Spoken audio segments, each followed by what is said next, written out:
Meteorologist Nick Kelly checking in on this Wednesday. We are going to hold with our first alert weather day for all of the Ozarks. Even with most of us under a level 1 risk for storms to be severe, we do have a level 2 risk clipping northern Arkansas pretty much along and south of 62 and Highway 412 from 2 this afternoon up until about 7 or 8 o'clock this evening. And that's because the next round of storms eager to come in could be capable of more high wind gusts, 60 miles per hour or a little greater, a minimal low-end spin-up tornado threat, and unfortunately more flooding is going to be probable thanks to more rain falling on top of already saturated ground. That's why we got the flood watch in place for most of the Ozarks still until 7 o'clock Thursday morning.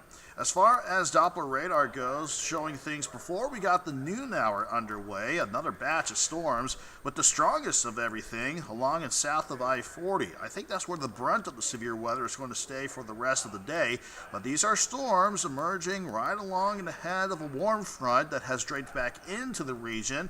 That'll be the focal point for some of those storms to come back into play this afternoon and evening, but then we have a bigger cold front off to the north and west that will encourage everything to finally start moving along as we head into Thursday and Friday. So futurecast in the short term, I think we can get through the early afternoon on a quiet note overall, but between 1 and 3 o'clock we'll watch that batch of storms sneak into the western Ozarks west of 65. Then we'll see the central parts of the Ozarks, along and just east of 65, get in on some of the rain and storms, some strong to possibly severe again for the evening drive. And then, as we go deeper in time, deeper into the evening, the eastern Ozarks will get in on these chances for showers and storms, but they should be on a bit of a weakening trend. Then, we're going to focus on some dry time during the overnight, and then the main upper wave of the system and the next cold front north and west will start to approach. That'll keep scattered showers and some possible thunderstorms in place for Thursday. Thankfully, I'm not looking at a severe threat with a lot of this activity for Thursday. Then we'll deal with one more go of scattered showers and storms as we go into Friday.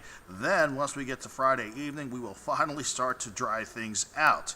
And we will definitely take that dry time, considering how between this afternoon up until Friday, that is where a lot of us will see easily another half an inch to an inch and a half on the low end, but wherever the heaviest rain can set up, that'll be another 2 to 4 inches that will again fall on top of already well-saturated ground. Quick notes down the road, we will have upper-level ridging build in through the course of the weekend and into early next week.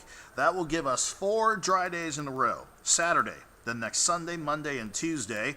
That will keep temperatures mild as well for the weekend before we trend a little bit warmer again by the middle of next week. And then by the middle to latter part of next week, that is when some additional rain and thunderstorm chances will try to return to the picture. But at least this afternoon, before any rain or storms get going again, we will push highs for a lot of us into the lower, maybe some mid-70s with a south wind at 10 to 20 miles per hour. Going through the evening, we'll be back in the mid-60s at the very least by 9 o'clock. And then going into Thursday morning, I think we can sneak back into the upper 50s to start the day out. And we'll be just a little bit cooler for Thursday. I think really a lot of us in the lower 70s, maybe slightly warmer numbers down in northern Arkansas.